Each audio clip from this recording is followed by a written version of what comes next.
Бүгүн биз жогоруда өтүлгөн теориялык материалды пайдаланып, маселе чыгаруунун ар кандай жолдорун үйрөнөбүз.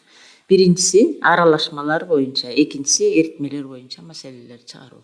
Мисалы, биринчи маселенин шарты төмөнкүдөй. 10% аралашмасы бар 1 килограмм акиташ ташына туз кислотасын таасир эткенде канча көлөм нормалдуу шартта НШ деген газ пайда болот.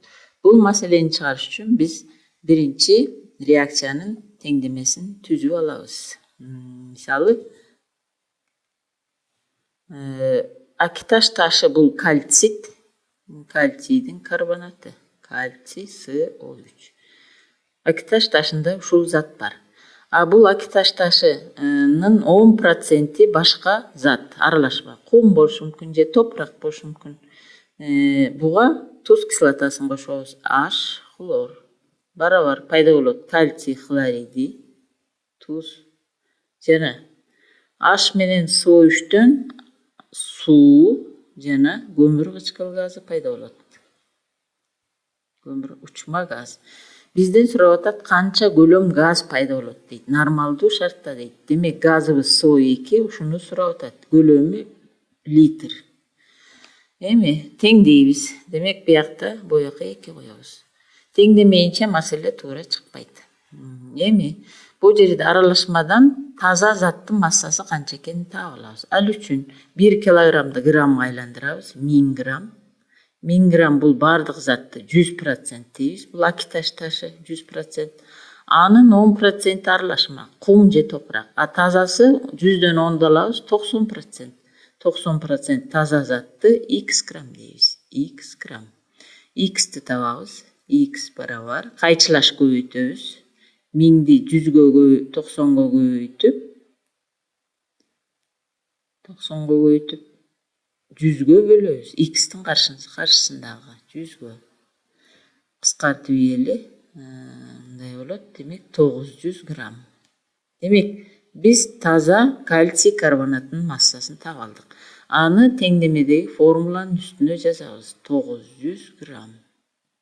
Астына кальций SO3түн массасын табабыз. М молдук массасы кальций SO3. Кальцийдин атом массасы 40. Кошобуз С-ныкы 12. Кошобуз О-нукы 16.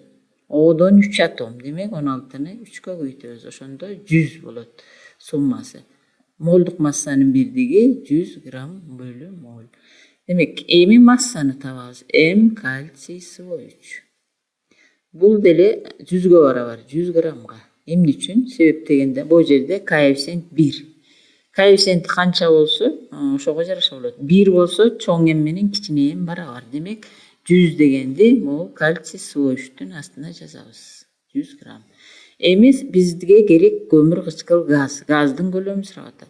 Демек, нормалдуу шартта дегенден кийин биз мурда өткөнбүз, Авогадронун законун колдонобуз. Авогадронун законунда 1 моль газдын көлөмү турактуусан 22,4 литрге барабар.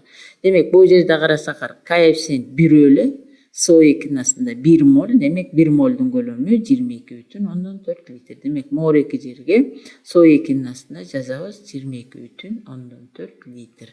Эми пропорция түзөбүз. Пропорция, демек, 90дун 100гө болгон катышы, бөлчөк сызыгын сызабыз. 90 эмес, 900. 900дун 100гө болгон катышы барабар X'тин 22,4гө болгон катышына. Кайчылаш көбөйтөбүз. Мындай кылып. Демек, X'ти тапсак ошондо X барабар бөлчөк сызыгы 900дү көбөйтөбүз 22,4гө бөлөбүз X'тин каршысындагы 100гө. Кыскарат, 9 калат. Демек, ошондо 9 жерде 4, 36, 3 көңүлдө, 18, 21, 2 көңүлдө, 18, 20.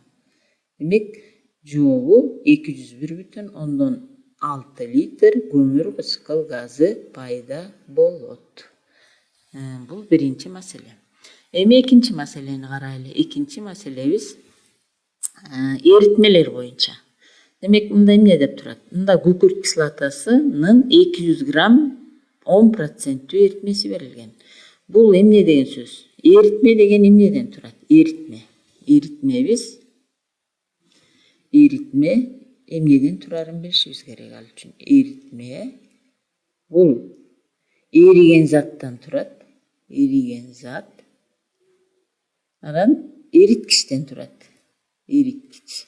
Eritkичибиz daima köpçülük учурда biz suunu koldanabız. Eritkичибиz suu köpçülük учурда. Demek şu yerde eritmemiz 100% bolut. Eritmenin massası. Al endi erigen zat menen eritkичтин har birinin massası ökönün summasынан turat.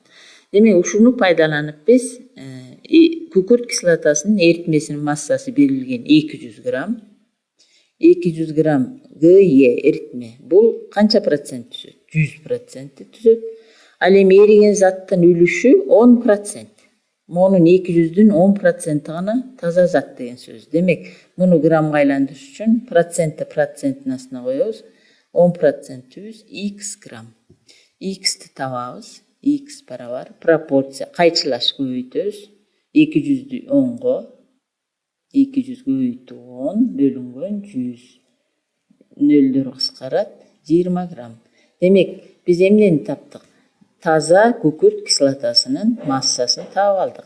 Demek uşul suudan tышкаркы mo erigen zattın massası 20 gram. Al endi 80 gramı su degen söz. Endi tengdeme tüzөбүz. Tengdeme kanday reaksiya жүрөt? H2 болсо 4. Koşun bunu neytraldaş üçün kança gram natriy OH gerek deyt. Demek natriy OH'ты koşobuz. Barabar payda bolot. Natriydin sulfatı tuz, natriy 2SO4 plus su payda bolot. Su. Tengdeyiz. Birinci metalды karaş gerek. Natriy 1 atom, biyakta 2 atom. Demek biyakta 2'ni koyuyoruz. S teng. H2 4, biyakta 2, sonrasında 2'ni koyuyoruz. Emneni tabaz demek kükürt kislotasının massası 20 gram bolçu. Anı tengdemede formulanın üstüne yazabız. Surap atat kança gram natriy OH gerek deyt. Demek natriy OH'tın üstüne x gram massasını surap atat. Bunun molluk massasını tababız. Kükürt kislotasının 98 gram. Al natriy gidroksidiniki 80 gram. Bunu kantip tababız. Bir molunun massası bu 2. O yerde 2. Misal o natriy OH'tın ele көрgözölü natriy OH. Bu çoğun emdi tabalabız. Başkaça aytkanda 1 molunun massası. Natriydin atom massası 23. Koşoğuz 16. H'tıkı 1. Summası 40 bolat. 40 gram bölü mol. Kiçin emdi tababız massa. Natriy OH. Massаны табыш үчүн биз мурун билебиz. Чоң эмди ньюга көбөйтөбүз. Чоң эмибиз 40 gram bölü mol. Көбөйтүү. Ньюбуз коэффициенти, молдун саны 2 demek 2 mol. Mol менен mol кыскарат, gram калат. 40'ты 2 көбөйтсөк 80 gram. Demek 80 gram o жерден чыкты. Эми пропорция түзөбүз. 20'nın 98'ge болгон катышы barabar x'tin 80'ge болгон катышына. X'ti табабыз. X barabar 20'nı kayçılaş 80'ge көбөйтөбүz. Bölөбүz 98'ge. Demek ошондо barabar 20'nı 80'ge көбөйтсөк 16 20 ölü 98. Barabar kança çıgat? 160'da 98'ge bölsök 2'den yok 1 bütün 18 1 bütün matematikалық жол менен эсептесек ошондо 16 бүтүн 10'dan 3 болжол менен 16 бүтүн 10'dan 3 gram болжол менен чыгат экен. Demek жообу ушул болот. Demek 200 gram 10% kükürt kislotası neytraldaş üçün 16,3 gram natriy OH gerek. Masalanın жообу ушундай болот.